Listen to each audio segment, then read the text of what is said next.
Hello, I'm David Spurway. I'm the Power Systems Product Manager for the UK and Ireland, and I want to take you briefly through a sort of summary of a model I've created to show total cost of ownership for power systems.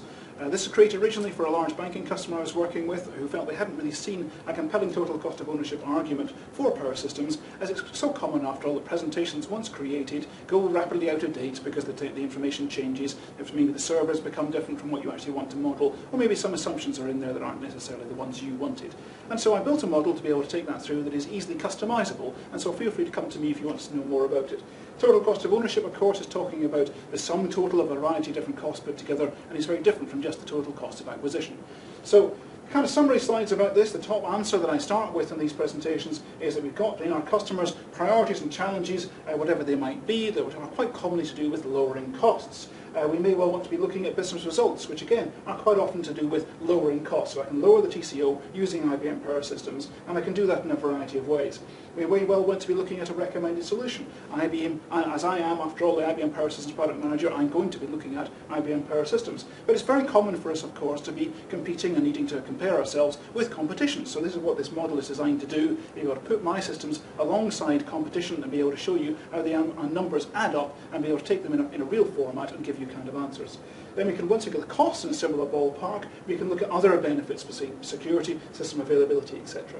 So the costs are a little bit small, so make those a little bit bigger for you. So here I've got an example about looking at Intel boxes here. These are the two over here, Intel systems, some smaller power systems in the middle here, and some of the larger boxes over there. The point of this model is that I can change those. I can be able to put in whatever service you're interested in, whatever systems you're looking at. If I can use benchmark information that's available to Gartner, I can be able to make my model look at in any boxes you're interested in and come out with the answers at the end of the day. You want to know how we actually do with this. I am, of course, lowering costs, and you want to know how I'm doing that. So therefore, I take you very briefly through the how of that. The answer, of course, is that in these boxes, the individual power systems, to start with our list prices, can be quite high. The individual Intel systems can be relatively cheap. Big power boxes on a list price basis can be really quite expensive. So how do I end up balancing that kind of equation? If these boxes look expensive to begin with, how do we actually bring that back into alignment after all?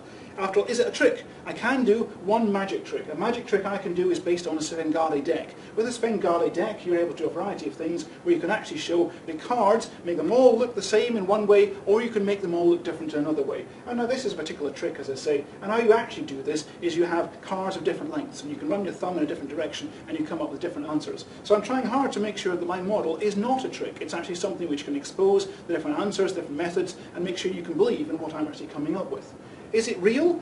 This is a generic politician. I don't mean to be political about any particular party here. Generic politicians are known not necessarily to be entirely with the truth. Marketing has also been known to be on one side of this equation rather than the other. I do use statistics in my model. I use my statistics to try and make sure that I'm coming up with answers which you can do a level of belief in, as opposed to just coming up with numbers and assuming them to be real. And so I'm trying to keep this as real as possible to be able to give you belief in where this model is coming from and give you a realistic answer at the end of the day.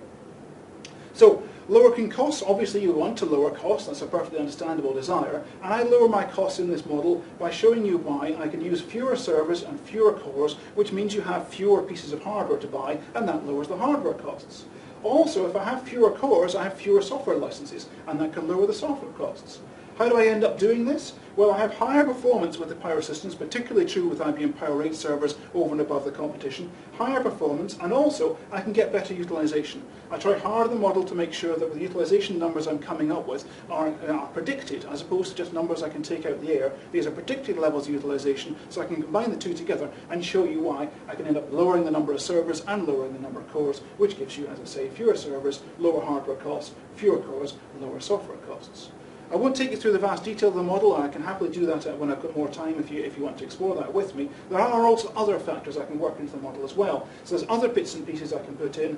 Better utilization. I can actually do better utilization of my power boxes, so we can go into the detail of that. I can use memory reduction technologies and other technologies within the virtualization. These can all lower the certain number of servers, lower the hardware costs, and I can also use capacity on demand. These are things I can do in the larger enterprise boxes to lower the number of cores and lower the number of PVUs.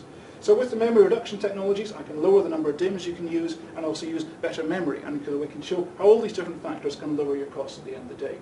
Here's an example of what can happen once I put in the Oracle software costs and I've worked in those performance benefits, I've worked in the utilization benefits, and I end up needing far fewer cores on my power boxes, which lowers the software costs. The blue stuff at the bottom is actually how much the hardware costs, and frankly this can still be higher, but overall if I take the software costs into equation as well, then that can be lower. Again, lots of detail available about that as required. I just need fewer servers and fewer cores, which results in significantly lower costs in overall. I can also do this with other software, so I don't just have to look at Oracle. I can put in maybe WebSphere Application Server, I can put in WebSphere Process Server, other IBM software, different software. If it's charged per core, I can show you how this works. And then you can mix them all together with IBM Power Systems because I can virtualize the whole lot. And that means I can lower the costs again. Still, of course, down here, the blue stuff can be more expensive, or they can be very similar. With the new Linux-only boxes, they can be a very similar cost of acquisition compared to the Power boxes, compared to the Intel servers, rather, and we can lower those costs. Then, of course, if I'm working with list price across the board for my hardware, eventually I can introduce the salesman, and the salesman can lower the list prices, lower the costs. He'll give you a discount against those particular elements. A discount against the small blue bar on here for the Intel systems makes very little difference to the overall total cost of ownership. Whereas on the bigger power boxes, if the hardware cost is larger, then the discount makes a significantly larger impression on what can actually happen. So this is the end of the case. Again, I can take you through the details of how it got there, but I can show you therefore how the total cost of ownership on power systems can compete very favourably, very effectively against systems based on Intel and move you forward from there. In summary on this, all cores are not created equal. The Power Systems cores are much faster than the Intel systems are today. Our focus on when we're creating Power Systems is to make sure that we have strong thread strength, strong cores, and that's no longer the focus for Intel. They're focused more on the mobile market, and so we can actually see their core strength hasn't increased in the last 5 generations of Intel chips, whereas of course we continue to be able to push that forward. So that means we can run things faster and with less cores, which lowers your costs. With virtualization in the IBM Power Systems, which is always there and always on, it adds no overhead, and so our benchmarks are actually done with virtualization in place, and therefore you can actually lower the costs again through this route.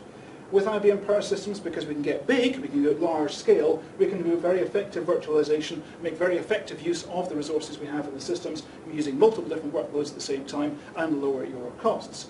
Even the smaller boxes are actually quite performant in this space, because the combination of performance and also reasonable scale we can get with the smaller systems, this also works well there. The enterprise, big boxes work the best.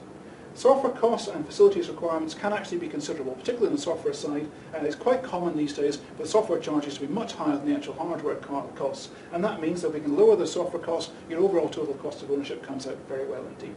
And we can also, once we've got the costs into a similar sort of area, if we can keep the number of features there, we can add value with Linux over Linux and Intel, we can be more secure, we can do less patching, we can virtualize any workload, we can do this with lots of different features as well, live partitionability, high reliability, memory sharing, WPARs, etc. Lots of features that can be available, which can become more important if I can keep the costs in a realistic area.